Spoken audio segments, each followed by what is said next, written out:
How did people write before words existed on a page? This seemingly simple question unlocks one of humanity's greatest adventures. We are going to journey across thousands of years to uncover the incredible methods our ancestors invented to record their world. You will discover how carving in stone and inking on papyrus built the very foundation of our modern civilization. We will see how a simple accounting system in ancient Mesopotamia evolved into epic literature, and how the sacred carvings of Egypt held the secret to eternal life.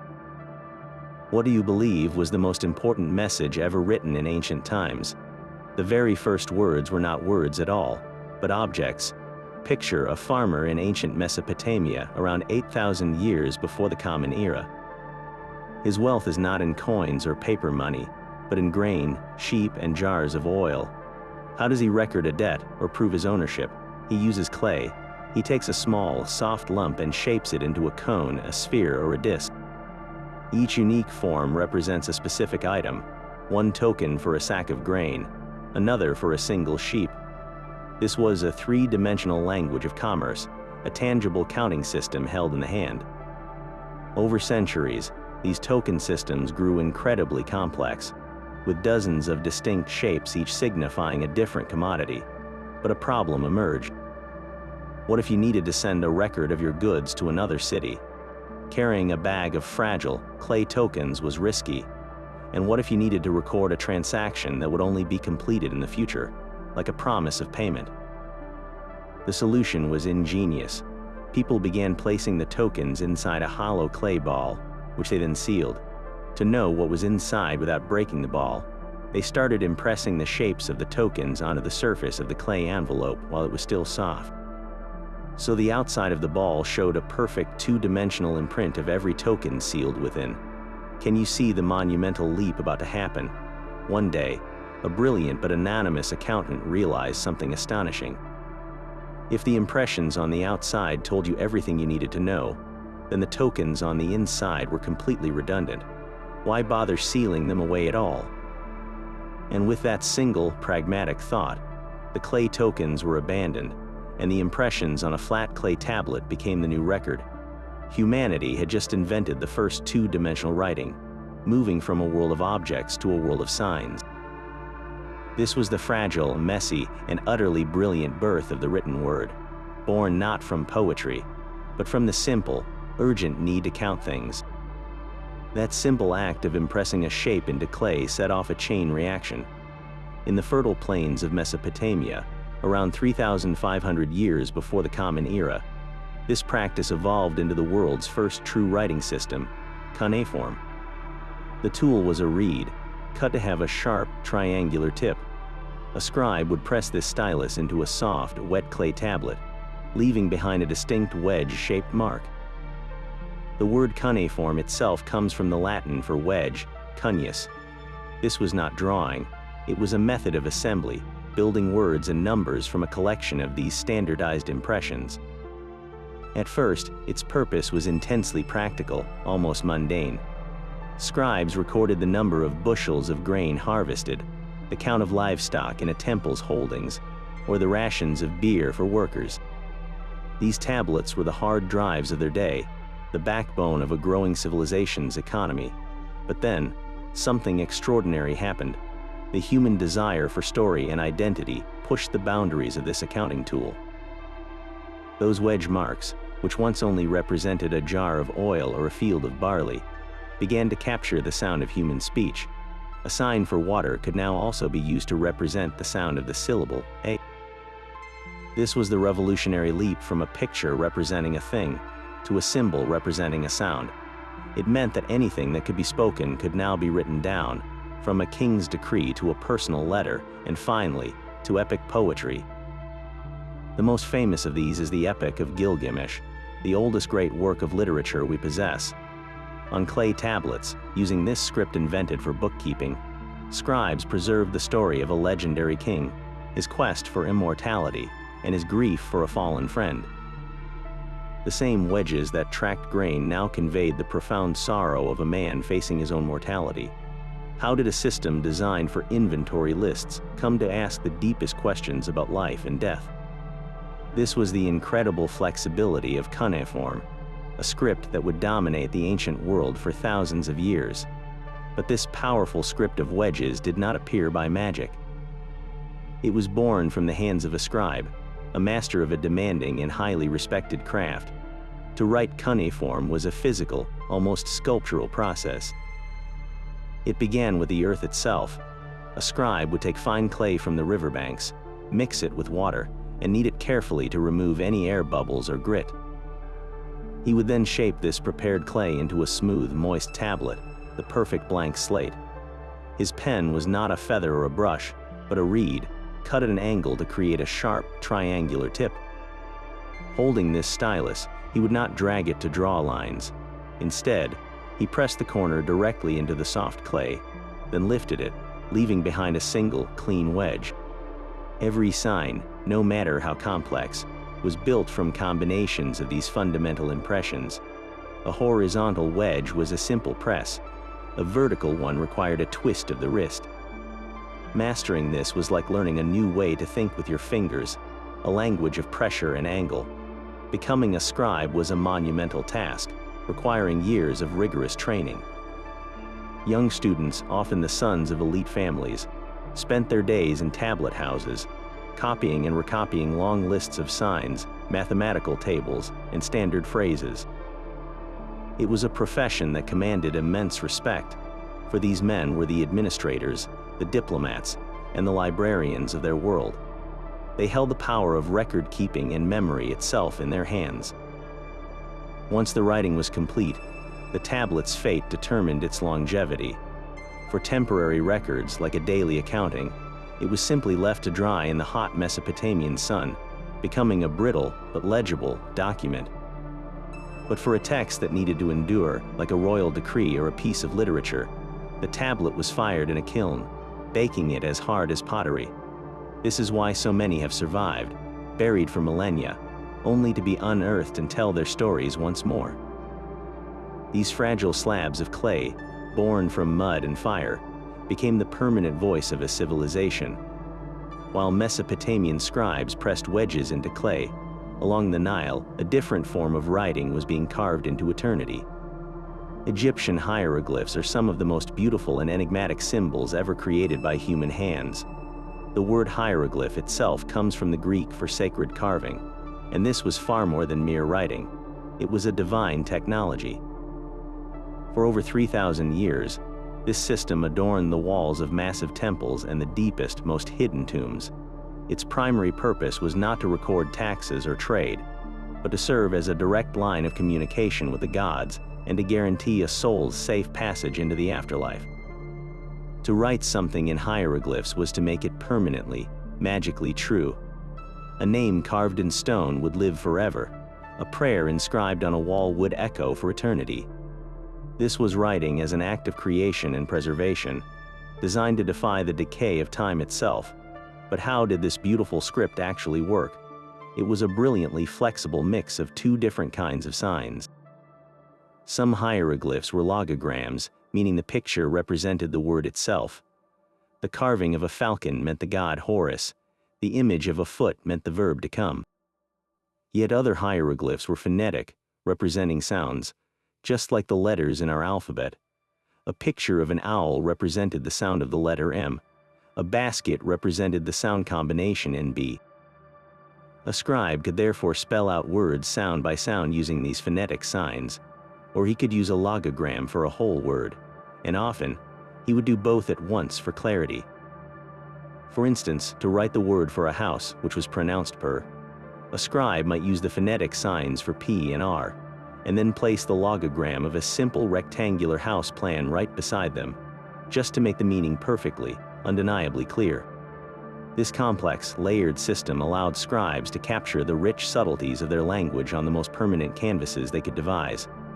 They were not just recording history, they were building a bridge to the divine, one sacred character at a time. Yet for all its permanence, carving in stone was a slow and monumental task. A more nimble medium was needed for the daily pulse of life, for letters, records, and stories that needed to travel. This arrived in the form of papyrus, the world's first true paper. It was born from the marshes of the Nile, from the tall, triangular papyrus plant. The transformation from reed to writing surface was a marvel of ancient engineering. Workers would carefully slice the fibrous pith of the plant into long, thin strips. These strips were then laid side by side on a hard surface, forming one layer. A second layer of strips was placed directly on top, but this time running perpendicular to the first. This cross-hatched grid was then soaked with the muddy water of the Nile, which acted as a natural glue. The sheet was pressed, pounded, and left to dry under the hot sun. The result was a smooth, flexible, and incredibly durable sheet, a surface that could be rolled, carried, and written on with ease.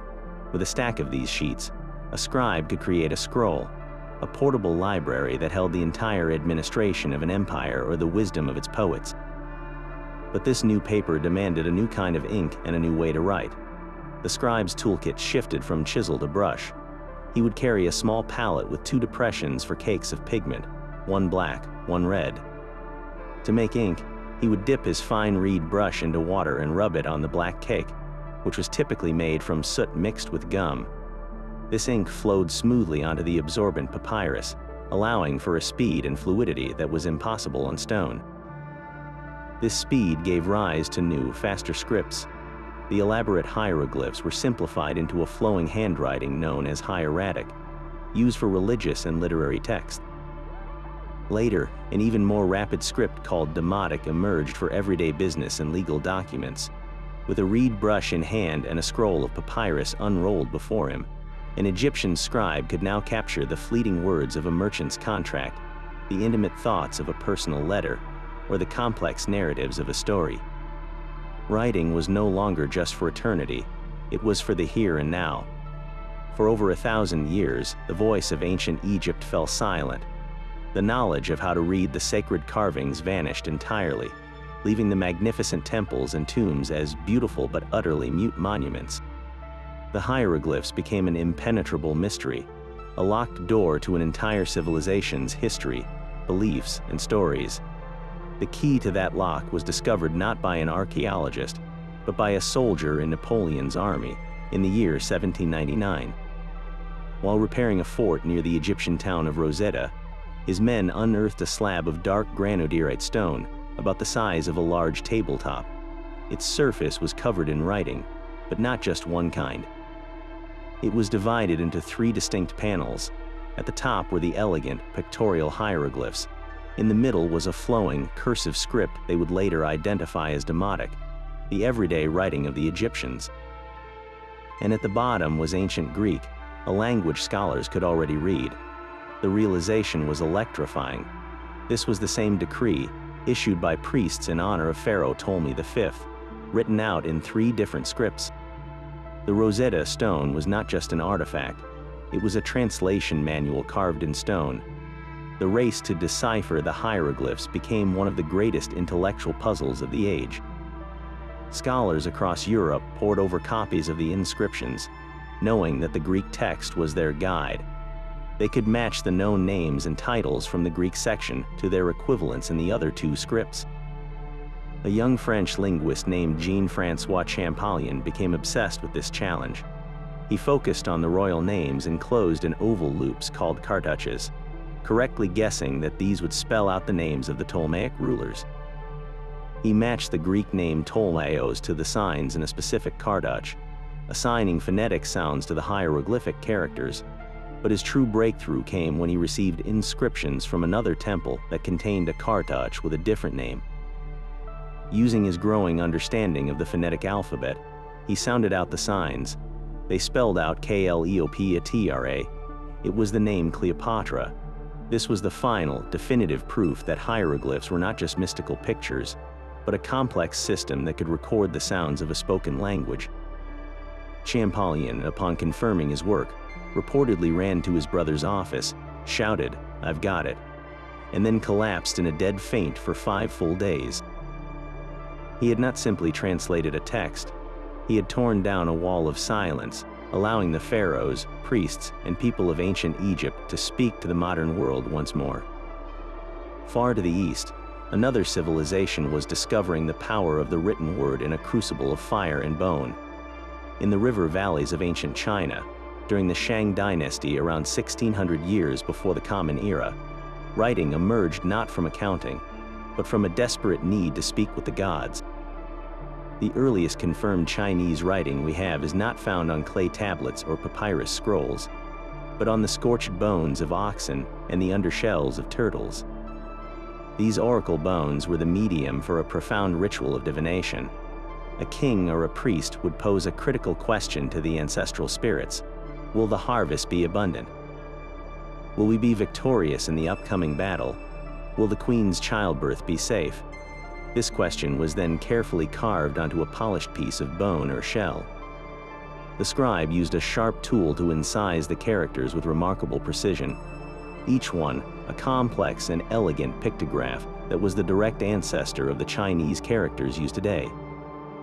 But the writing itself was only the first step. The true magic and the source of the answer came from fire. The diviner would apply a hot metal point to a hollowed-out spot on the back of the bone. Under the intense heat, the bone would stress and then crack with a sharp pop. The pattern of these cracks, spreading across the surface, was believed to be the visible response from the spirit world, a divine message etched into the physical world. The diviner would then interpret the meaning of the cracks, providing the king with his celestial guidance. And here is the crucial part for history. Often, right there on the same bone, the scribe would later carve the actual outcome. They recorded whether the prediction came true, so a single oracle bone might contain the full story, the question for the gods, the divination reading, and the historical result. This means these artifacts are not merely religious curiosities. They are the primary historical records of the Shang dynasty, giving us names of kings, details of battles, rituals, and even the organization of their society. Through the smoke and the cracks, we hear the voices of a dynasty speaking across 3,600 years, their fears and their hopes permanently preserved in the most durable of libraries, the very bones of the earth. The transformation of a turtle shell into a sacred text was a process steeped in ritual and reverence. Before a single character could be carved, the bone or shell had to be meticulously prepared. It was carefully scraped, smoothed, and polished to create a perfect, blank surface for the spirits to speak. The diviner, a figure of immense importance, would then pose his critical question to the ancestors. With a sharp bronze tool, perhaps a stylus or a fine blade, a scribe would carve the inquiry directly into the hard surface. This was not a gentle process. It was an act of physical force and immense precision. Each character was incised with clean, angular lines, a testament to a skill so refined that these ancient forms are still recognizable as the ancestors of modern Chinese writing. The very act of carving was a form of concentrated prayer, etching human concerns into the fabric of the natural world. But the story of these bones does not end with the oracle's answer. This powerful technology of communication, born from fire and crack, was destined for a grander stage. As the Shang dynasty gave way to the Zhou, the focus of writing began to shift. The need to commemorate the deeds of kings and nobles, to record their military victories and their generous gifts to loyal followers, demanded a new medium, one as enduring as their legacy. That medium was bronze. The same mastery of fire used to crack bones was now harnessed to cast molten metal. Scribes would first carve the intended text in reverse onto a clay mold, creating a master pattern. When the searing liquid bronze was poured into the mold and cooled, the result was a magnificent ritual vessel, a food cauldron or a wine goblet, permanently adorned with an inscription. This was the birth of bronze script. The characters themselves evolved, becoming broader, more balanced, and often filled with decorative flourishes, suited to their majestic new home. The content transformed completely. Gone were the questions to the spirit world. In their place were bold proclamations of power. A typical bronze inscription might detail a king's victorious campaign, the granting of lands to a noble, or a formal pledge of allegiance. It was writing used not to ask questions of the gods, but to assert the authority of men, to create a permanent, unchangeable record of a dynasty's right to rule. These vessels were not hidden away in tombs. They were displayed in ancestral temples, solid proof of a family's prestige for all to see. The voice of the spirits, once captured on fragile bone, was now cast in metal for eternity. Yet for all the scripts we have learned to read, one major civilization remains utterly silent: the people of the Indus Valley, whose cities flourished across what is now Pakistan and northwest India from around 3,300 to 1,300 years before the Common Era, left behind a tantalizing mystery. They built planned cities with sophisticated drainage systems and traded across vast distances, but their voice is lost to us, sealed away in a script that has defied every attempt at translation. We have found their writing, but we cannot hear their words. These inscriptions are not epic poems carved on palace walls.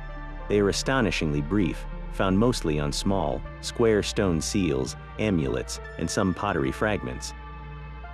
The most common form is a beautifully carved seal, featuring a detailed animal, like the famous and mysterious single-horned creature we call the unicorn, with a short line of script inscribed in a panel above it. These seals were likely used to mark bundles of goods, pressed into soft clay to create a trademark, a signature of ownership or origin, and that is part of the core problem. With over 4,000 inscribed objects discovered, the longest single passage of Indus script we possess is only 26 signs long. Most are merely 4 or 5. How can you crack a code when you have no long text, no Rosetta Stone with a parallel translation, not even a single royal name to use as an anchor? This profound lack of context has led to a century of scholarly debate. One major theory suggests it is not a full language at all, but a complex system of non-linguistic symbols, like clan signs or religious emblems, that conveyed meaning without representing the sounds of speech. The dominant view, however, is that it does represent a spoken language, perhaps an ancestor of the Dravidian languages spoken in southern India today. But without a bilingual text or a much longer sample, the code remains locked. The symbols themselves, elegant and stylized, offer few obvious clues. There are no clear pictures of people or gods, no straightforward representations of the sun or a house. They are abstract, a collection of fish-like shapes, stick figures, and complex compounds that hint at a sophisticated, mature writing system. Were these seals the business cards of a merchant elite? Were the inscriptions names, titles, or prayers? The silence is deafening. We can see their cities, we can hold their artifacts, but the thoughts of the Indus Valley people, their stories, their laws, and their names, are trapped behind a veil of symbols, a puzzle that continues to challenge our understanding of the ancient world. Across the sea, another great palace culture faced its own accounting challenges. On the sun-drenched island of Crete, the Minoan civilization built labyrinthine complexes like Knossos, and their scribes developed a unique script to manage its wealth. We call this script Linear A. It appears on clay tablets, ceilings, and religious objects, a collection of elegant, linear signs that look almost like a modern shorthand. The signs are clearly derived from an older, more pictorial script, but they have been streamlined for the practical work of bureaucracy. These tablets are almost entirely inventories, lists of goods, and records of distributions from the palace stores. They give us a glimpse into a sophisticated economy, one that tracked everything from grain and figs to perfumed oil and precious metals. Yet for all the data we can see, the language itself remains a locked vault. Despite over a century of effort, no one has been able to decipher Linear A. We can guess that a certain group of signs represents a number, and another might be a commodity, but the words, the names, the very sound of the Minoan language is lost to us. The script is a detailed ledger of a civilization, but we cannot read the language it was written in, leaving the vibrant world of the Minoans frustratingly silent. Then, around 1450 years before the Common Era, something dramatic happened. The great palaces on Crete were destroyed, and power in the Aegean shifted to the warlike, fortified citadels of mainland Greece, the home of the Mycenaeans. These new rulers adopted the idea of writing from the Minoans, but they adapted it for their own use. They took the Linear, a script, and created a modified version, which we call Linear B. To the eye, the two scripts look very similar, a fact that tormented scholars for decades. They shared many of the same signs, but those signs were now being used to write a completely different language. The great breakthrough came in the 1950s, not from an archaeologist with a spade, but from a young architect named Michael Ventris. He approached the problem like a structural puzzle, treating the undeciphered script as a complex code. He worked with the assumption that the language might be Greek, an idea most experts at the time considered far-fetched. His method was meticulous. He grouped together tablets that seemed to list similar things, perhaps inventories from different palaces. He noticed that certain words appeared repeatedly in the same positions on these comparable lists. He theorized these were place names, like Knossos on Crete or Thebes on the mainland. He then assigned tentative sound values to the signs based on how these suspected names might be spelled. It was a fragile house of cards. One wrong assumption and the whole structure would collapse. But then the pieces began to fit. The sounds he assigned started to form recognizable Greek words. He found the word for total and the word for tripod. The clincher was a series of tablets from Knossos that depicted chariots. Ventris saw a sign group he had tentatively sounded out as Tai Ripo, and right beside it, a drawing of a 3-footed vessel. He realized this was the Greek word tripos, a tripod. In another stunning moment, he deciphered a list of women and their specialties, and found the words for a goldsmith, a linen worker, and a servant. Linear B was definitively proven to be Greek, pushing the written history of the language back by centuries. The Mycenaean world was no longer a silent, heroic age from legend, but a documented civilization with a detailed and surprisingly mundane paper trail.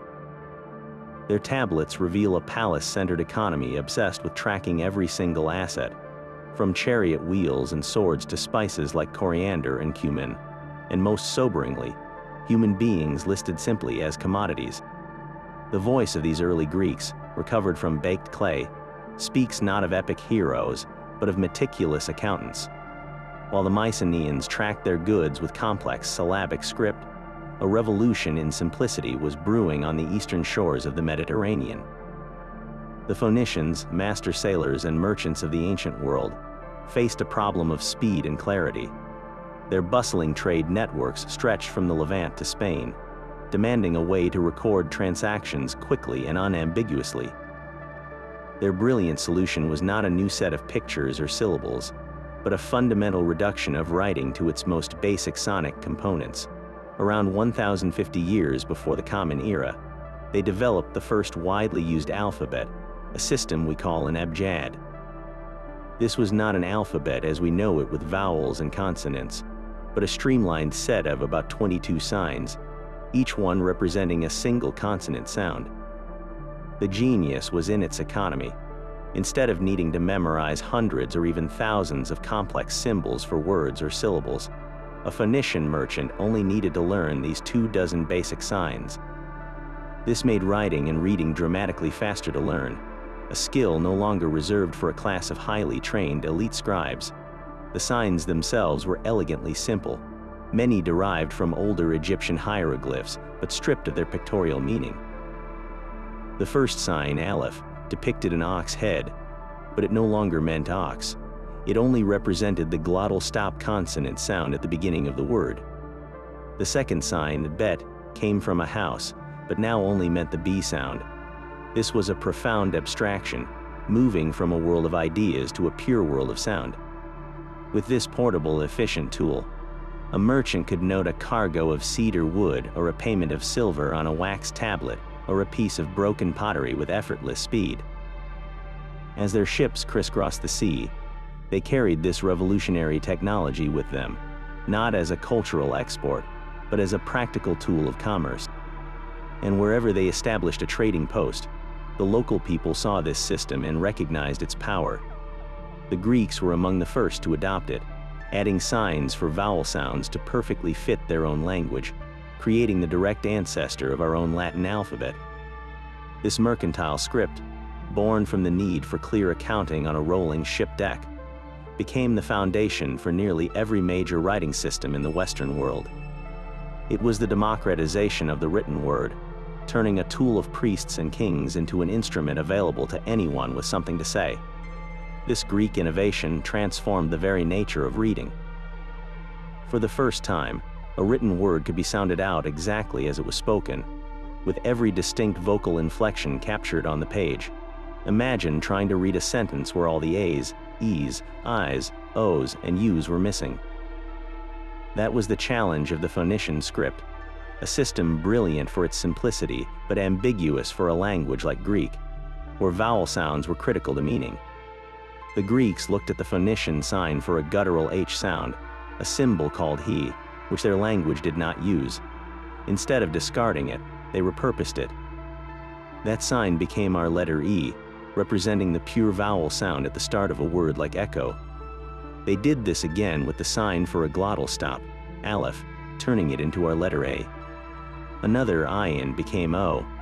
This was a conceptual leap of staggering proportions. They were no longer just borrowing a writing system. They were re-engineering it from the ground up, creating the world's first true alphabet, with dedicated symbols for both consonants and vowels. This new tool of vowels and consonants was like giving a painter primary colors instead of just black and white. It unlocked a new level of precision and clarity. Poetry could now capture the exact rhythm and meter of the spoken word. Philosophical arguments could be written with nuanced logic, free from the guesswork of missing sounds. Laws could be inscribed with absolute specificity, leaving little room for misinterpretation. The epic poems of Homer, which had been passed down orally for generations, could now be fixed in a definitive written form. The foundational texts of Western thought, from the dialogues of Plato to the histories of Herodotus, were all built upon this Greek alphabet. It democratized literacy, making it easier to learn and therefore more widespread, fueling an explosion of intellectual and cultural achievement that would shape the entire Western world. The simple act of repurposing a few unused consonants created the sonic architecture for centuries of literature, science, and democracy. From the Greeks, this revolutionary alphabet traveled west to Italy, adopted and adapted by the Etruscan civilization. They absorbed the Greek letters but made them their own, shaping them to fit the sounds of their unique and still poorly understood language. This Etruscan script then became the direct foundation for one of the most influential writing systems in human history, the Roman alphabet. The Romans were practical engineers and master administrators, and their script reflects this. They took the Etruscan forms and refined them into the clean, monumental letters we recognize today, the classic capitals carved into stone that proclaimed their power across a vast empire. This was the script that would record the laws of the Republic, the poetry of Virgil, and the edicts of emperors, eventually evolving into the lowercase forms that fill our books and screens. But for all its stone-carved permanence, this powerful script also needed a tool for the fleeting thoughts of daily life. That tool was the wax tablet. Imagine a small wooden frame, not much larger than a modern tablet computer, with a shallow recess filled with a sheet of darkened beeswax. To write, you used a stylus, a pointed metal or bone instrument. You would press the tip into the wax, leaving a clear, pale groove that formed the letters. There was no ink, no mess, just the smooth, satisfying act of incising words into a soft surface. The true genius of this system was its reusability. The other end of the stylus was flat, like a tiny spatula. When you were done with your notes, your school lesson, or the draft of a letter, you would simply warm the tablet slightly and use that flat end to smooth the wax back into a blank slate. It was the ultimate renewable notebook, perfect for a student practicing his letters, a merchant jotting down a sales tally, or a senator composing a speech before committing it to expensive papyrus. For centuries, the scratch of the stylus on wax was the sound of everyday writing, a temporary but essential partner to the eternal words carved in stone. Yet the wax tablet was only for the temporary, for words not meant to last. When a Roman needed permanence, when the words were a law, a poem, or a letter to a distant legion, they turned to ink and scroll. The Roman inkpot held a simple but effective formula, a cake of soot, collected from the smoke of burning oil or pine wood, mixed with gum from a tree to act as a binder. To write, a scribe would dip his reed pen into water and rub it on this cake, creating a deep black liquid that flowed smoothly onto his chosen surface. That surface was most often papyrus, imported from Egypt, or the tougher, more durable parchment, made from scraped and treated animal skins. The reed pen itself was a precise instrument, its tip cut and split to form a nib that could create both thick and thin strokes, bringing a new elegance and speed to the written word. This was the technology that powered the Roman world, from the Senate house to the marketplace. But who was actually doing the writing? The labor was immense. Wealthy Romans employed literate slaves, trained scribes who spent their days in scriptoria, copying texts by hand. One slave would read aloud from a master scroll, while a room full of others would write his words onto fresh sheets of papyrus, their reeds scratching in unison. This mass production of copies allowed Roman law to be distributed across the empire, ensuring a governor in Britain was ruling by the same code as an official in Syria. It was through this tireless human machinery that the great works of Roman poetry were preserved. Virgil's epic, the Aeneid, a foundational poem written to glorify Rome's divine origins, was not etched in stone, but copied and recopied onto these fragile scrolls, its survival dependent on the diligence of anonymous scribes. And sometimes, the most powerful voices are not those of emperors or poets, but of ordinary people. At a fort called Vindolanda, on the rainy northern frontier of Britain, soldiers and their families wrote letters on thin slices of wood. Using ink and a fine pen, they recorded birthday party invitations, requests for more beer, and reports on the troubles with the local tribes. One of the most famous is a simple invitation from one officer's wife to another, asking her friend to come celebrate her birthday. These were not meant for history. They were the fleeting thoughts of daily life, yet the wet, anaerobic soil of the frontier preserved them for nearly 2,000 years.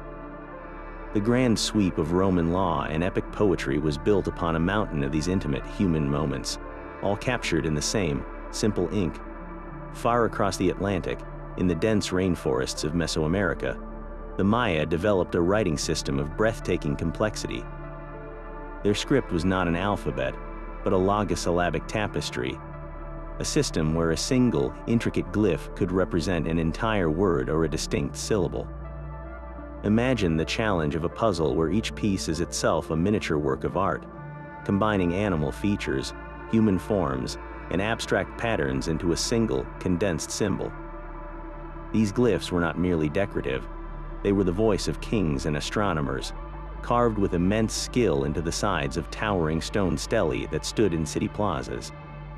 On these monuments, rulers proclaimed their military victories, their divine right to rule, and the precise dates of these events within a vast, cyclical calendar.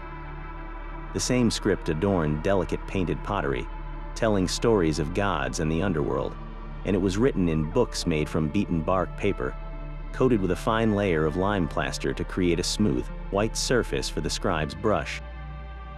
For centuries after the civilization's decline, this script was a complete mystery, its meaning locked away in the stunning stone carvings that explorers found in the jungle. The breakthrough came from a shift in perspective. Early scholars tried to interpret the glyphs as pure, symbolic pictures, but the key was understanding that they often represented the sounds of the Mayan language itself. A glyph that looked like a hand, for instance, could be read as the syllable ma, while a glyph of a fish could represent ka. Scribes would often use different combinations of glyphs to spell the same word, sometimes using a logogram for the whole word and other times spelling it out phonetically, syllable by syllable, showing a playful and flexible approach to their craft. The final act of decipherment was a slow, painstaking process that stretched into the late 20th century, a collective effort that gradually unlocked historical names, dates, and verbs. One by one, the silent stones began to speak, revealing not cryptic prophecies, but the detailed histories of real people, their alliances, their wars, and their meticulous observations of the planets. We can now read the boasts of a king named Bird Jaguar, the fourth from the city of Yaxchilan, or understand the precise astronomical calculations that allowed Maya priests to predict the movement of Venus. The code was cracked, and an entire civilization's written memory was restored to the world. The voice of a Maya king was carved in stone for all eternity. These towering limestone slabs, known as stelae, were the billboards of their time, erected in grand plazas to proclaim a ruler's power and piety. A master sculptor would spend months, perhaps years, painstakingly incising the hard rock with portraits of the king in his full regalia, surrounded by columns of intricate glyphs. This was a monumental act of political propaganda, a permanent record of military triumphs, royal ancestry, and sacred rituals, designed to awe the populace and legitimize a dynasty's rule for generations. But for more portable knowledge, the Maya turned to books. Their codices were masterpieces of craftsmanship, made from the inner bark of the wild fig tree. The bark was beaten thin, soaked, and layered to create a long, flexible sheet, which was then coated with a brilliant white lime plaster. Once dry, this provided a perfect, smooth surface for scribes to paint upon with fine brushes made from animal hair. The finished sheet was then folded, back and forth, like an accordion, creating a book that could be easily stored and referenced. These codices were the libraries of the Maya, containing everything from complex astronomical tables and calendars to rituals for divination and guides for religious ceremonies. Writing was not a mere administrative tool for them. It was a sacred act, deeply intertwined with the spiritual world. The most important texts were often commissioned to commemorate a royal bloodletting ceremony. In these profound rituals, a king or queen would pierce their own tongue, earlobes, or genitals with a stingray spine or an obsidian blade, spilling their sacred blood onto strips of paper. This blood-soaked paper was then burned as an offering, the rising smoke believed to open a portal to the spirit world, allowing the ruler to communicate directly with their ancestors and the gods. The act of writing itself was a form of this sacred communication, capturing divine knowledge and making it manifest in the human realm. This makes the fate of the Maya libraries all the more tragic. When Spanish missionaries arrived in the 16th century, they saw these codices not as repositories of knowledge, but as works of the devil. In a single, catastrophic campaign of cultural destruction, they gathered and burned thousands of these precious books. Only 4 Maya codices are known to have survived the flames, fragile survivors that offer us the faintest whisper of a vast and sophisticated literary tradition that was lost forever. The sharp crack of a Maya codex burning in a Spanish fire feels a world away from the misty forests of northern Europe. Yet here, among the ancient Germanic and Scandinavian tribes, another script was being carved with equal purpose, but into a very different kind of canvas. These were the runes, the angular alphabet of the north, known as the Futhark after its first 6 letters. Their forms are stark and severe, all straight lines and sharp angles. This was not an aesthetic choice, but a deeply practical one. Runes were designed for the resistant materials of their world. Try carving a graceful, curved letter into a piece of hard oak or a slab of granite with a simple knife or chisel, and you will quickly understand why the runemaster avoided circles and complex curves. Every character was engineered to be cut quickly and clearly across the grain of wood, into the face of stone, or onto the surface of a metal weapon. The primary use of these inscriptions was intensely practical. A comb might bear the name of its owner, a stone might mark the boundary of a family's land, and a merchant's chest would be branded with runes declaring its contents. These were the functional records of a hardy, mobile people, but to see runes as merely practical is to miss half their power. They were also believed to hold immense magical force. The word rune itself, in Old Norse, means both letter and secret or mystery. To carve a sequence of runes was to actively channel that hidden power into the world. A warrior might etch the rune for victory, Tiwaz, named for the god Tyr, onto his sword's hilt to ensure success in battle. An amulet could be carved with the rune for protection, Algiz, to shield its wearer from harm. Some of the most fascinating inscriptions are outright invocations, like the famous one found on a spearhead that simply reads, "To Odin, I give this spear." This was not a signature, it was a direct transaction with a god, a way to imbue a weapon with divine favor. the origins of the runes are as shrouded in mist as their native fjords. There is no Rosetta Stone for the Futhark.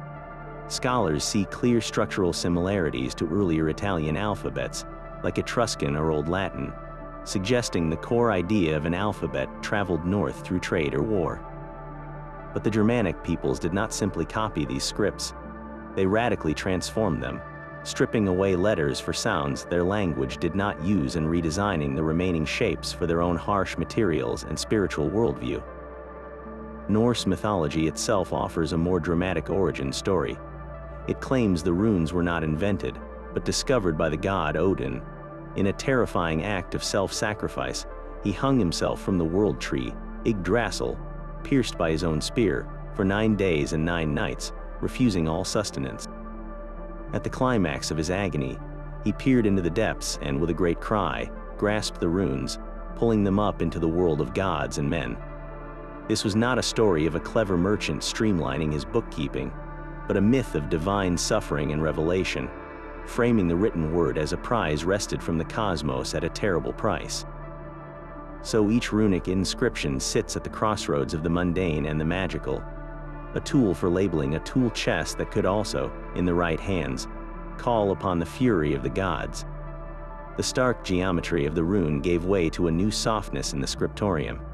In the quiet monasteries that became the new keepers of knowledge after Rome's fall, the primary tool of writing was no longer a reed or a stylus, but a feather. The quill pen, typically crafted from the sturdy flight feather of a goose or swan, was a marvel of precise engineering. A scribe would carefully select a feather, cure it with mild heat to harden it, and then use a small, sharp knife, his penknife, to carve the tip into a perfect nib. He would slice the end at an angle and then make a delicate slit up the middle, allowing the nib to flex and channel ink in a controlled flow onto the page. This single innovation allowed for an unprecedented range of expression, from the hair thin upstrokes to the broad, confident downstrokes that characterize the beautiful scripts of the medieval period. The sound of writing shifted from the scratch of wax to the gentle, persistent whisper of a quill on a new, supremely durable surface. That surface was parchment. Unlike papyrus, which was fragile and crumbled in the damp European climate, parchment was made from animal skins, most commonly sheep, goat, or calf. The process of transforming a raw hide into a pristine writing surface was arduous and time-consuming. The skin was first soaked in a lime solution to loosen the hair and fat, then stretched taut on a wooden frame. The parchment maker would use a lanellum, a crescent-shaped knife, to meticulously scrape both sides of the skin, removing every last trace of hair and flesh and thinning it to a uniform, flexible sheet. After drying under tension, it was sanded with pumice to achieve a perfectly smooth finish. The result was a material that was strong and resilient, and could even be scraped clean and reused, though the ghost of the old writing often remained, creating a palimpsest, a layered history of text. This durability made parchment the perfect medium for the most important innovation in book technology since the scroll, the codex. Creating a codex was a monumental act of collaboration and labor.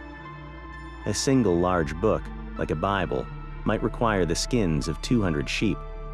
The parchment sheets were folded once to create folios, and these folios were then nested inside one another to form gatherings.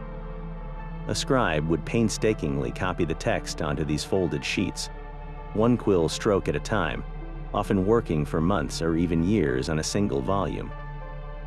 Once the writing was complete, the gatherings were sent to a bookbinder, who would sew them together along the spine with strong linen thread. This sewn block was then laced into wooden boards, often covered with leather, and sometimes fitted with metal clasps to keep the heavy pages flat. This was not merely a book, it was a fortress for words, a physical object designed to withstand centuries. The codex, with its bound pages, was far more practical than a scroll. You could flip quickly to a specific passage, you could write on both sides of the page, and it was far easier to store and reference. This revolutionary format, enabled by the strength of parchment and the skill of the scribe, became the vehicle that carried the entire legacy of classical learning and the foundational texts of Christianity safely through the long centuries of the Middle Ages. the silent work of the monk in his cloister, his quill dipping into ink made from oak galls, ensured that the voices of Virgil and the Gospels would not be lost to the dark, but would be preserved, word by precious word, in the enduring flesh of animals. While the monastic scribe worked with quill and parchment, another script was being carved into the damp standing stones of Ireland. Ogham is one of the most visually unique writing systems ever created, a language of lines and notches that looks more like a modern barcode than an alphabet. Its entire structure is built around a central line, usually the sharp edge of a stone pillar. The letters themselves are simple groups of straight strokes, carved directly across this edge or to its left or right. A single stroke to the right of the line might be the letter B, while 3 strokes diagonally across it could represent the letter C. This stark, geometric design was perfectly suited to its medium, allowing a carver to inscribe words with a chisel and hammer onto unforgiving granite. These inscriptions were not hidden away in libraries. They stood proudly in the open landscape, etched onto towering monoliths that had marked sacred places for millennia. Most of the surviving Ogham stones served as powerful territorial markers, declaring that a specific family or clan laid claim to this land. They also functioned as memorials, often beginning with the words in memory of followed by a person's name and their father's name, a permanent testament to an individual's place in their community and lineage. But Ogham is more than just a practical script for stone. It is deeply woven into the Celtic spiritual world, where every letter is also the name of a tree or a plant. The letter B, for instance, is called Beith, which is the birch tree. The letter D is Dŵr, the oak. This connection suggests that to write a word in Ogham was not merely to spell it out, but to invoke the symbolic power of the forest itself. The birch represents new beginnings. The oak signifies strength and sovereignty. Some scholars believe that this tree lore points to an earlier, more ephemeral use of the script, where these lines and notches were carved onto wooden staves for purposes of divination or magic, long before they were ever committed to stone. The standing stones that dot the Irish countryside are therefore silent witnesses to a dual tradition. They are solid, legal documents proving ownership, and at the same time, they are poems written in the language of the sacred grove, a final, enduring whisper of a culture that saw the divine in every tree and stone. Across the world, the monastic scribe's reliance on animal skin was about to be rendered obsolete by a discovery in a Chinese workshop.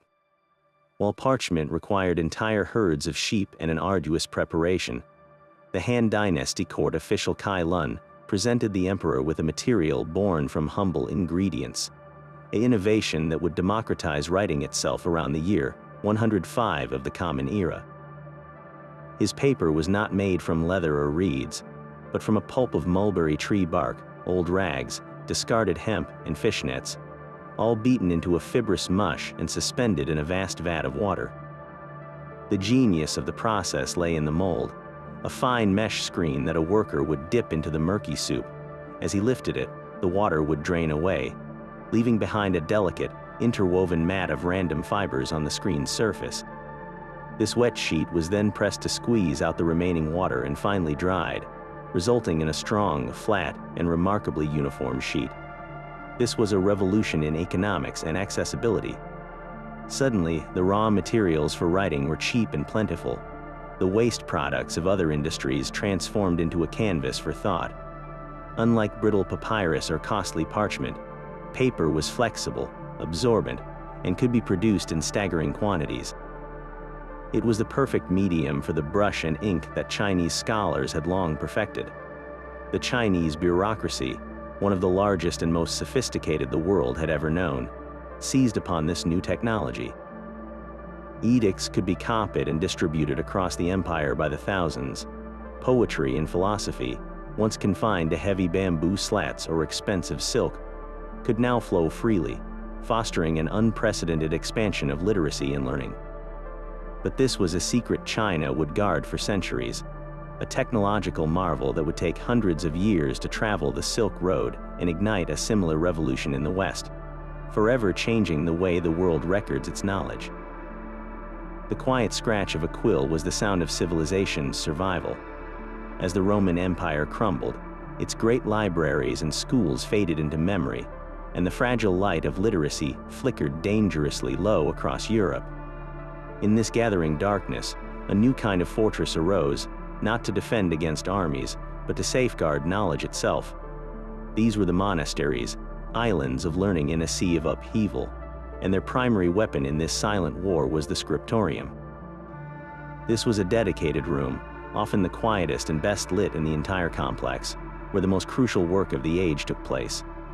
Here, rows of monks would sit for hours each day, bent over sloping wooden desks, their hands moving with a steady, practiced rhythm.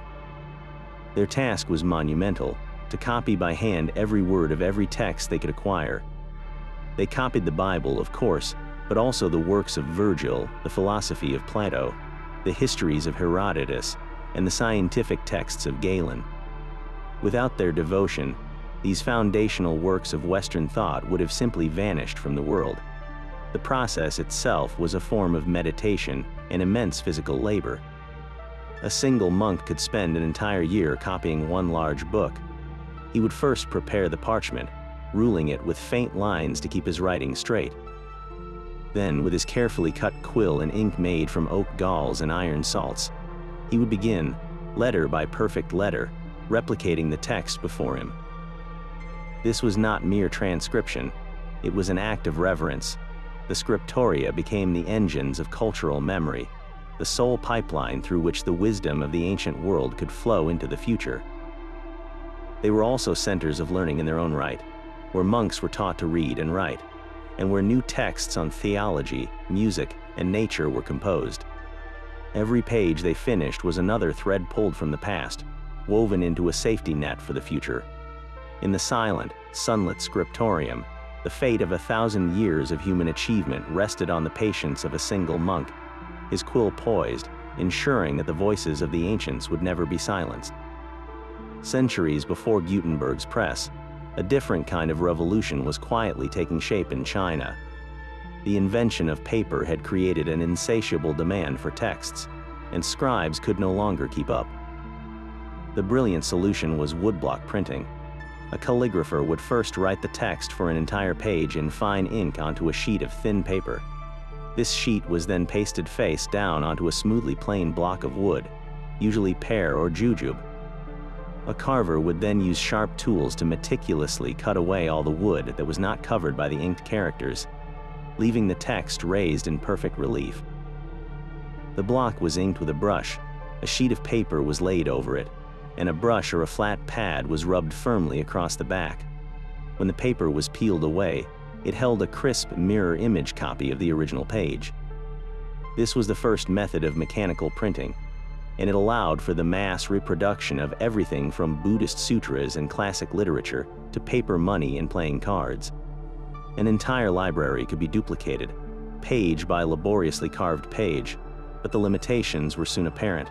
A single mistake in carving could ruin an entire block.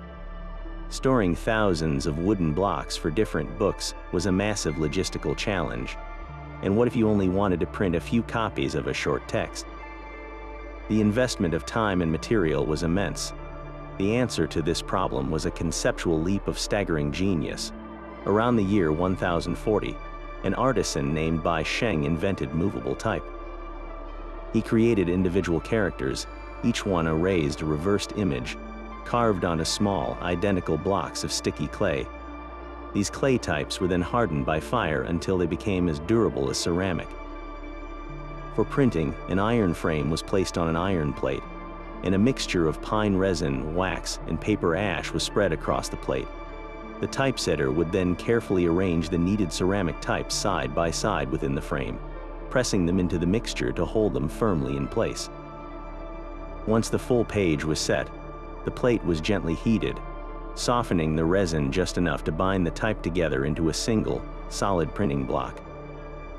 After printing, another round of heating loosened the resin, allowing the individual types to be cleaned and reused for the next page. This was the birth of the very idea of movable type, a system where a finite set of reusable characters could be assembled into an infinite variety of text. Yet this revolutionary system never replaced woodblock printing in China. The challenge was fundamental. the Chinese writing system itself. Instead of a simple alphabet of 20 or 30 letters, a literate person needed to know thousands of distinct characters. A full font for a printing office required tens of thousands of individual types, making the initial creation and the organization of this vast library of type an almost unimaginable task. While Bai Sheng's invention was a brilliant proof of concept, it was a solution that worked better for a different kind of language. The seed of a revolution had been planted, but it would need to travel across a continent to find the right soil in which to grow. Those ancient scribes from Mesopotamia to China were all solving the same fundamental problem. They were building a bridge across time, creating a way for a thought to outlive the thinker, for a promise to be remembered, and for knowledge to accumulate beyond the limits of a single human memory.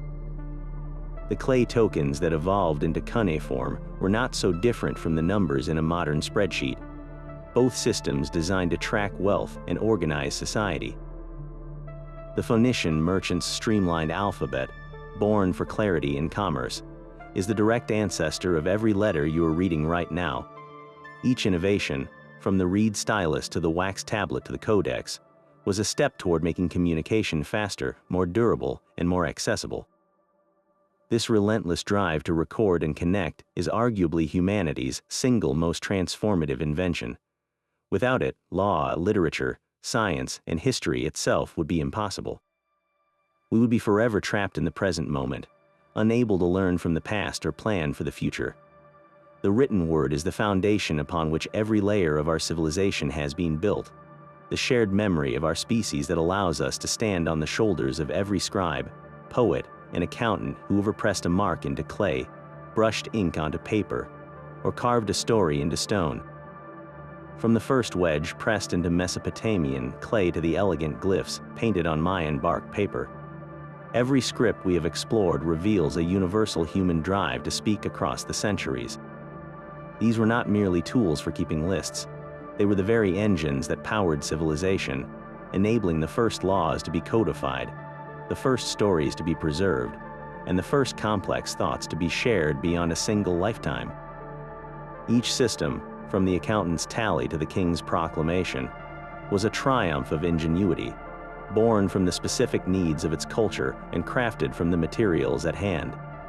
The next time your hand moves to jot down a quick note or your thumb taps out a text message, pause for just a moment and consider the immense history carried by that simple act. You are participating in a chain of communication that stretches back over 5,000 years, a legacy of human curiosity and connection. Which of these ancient writing systems captures your imagination the most?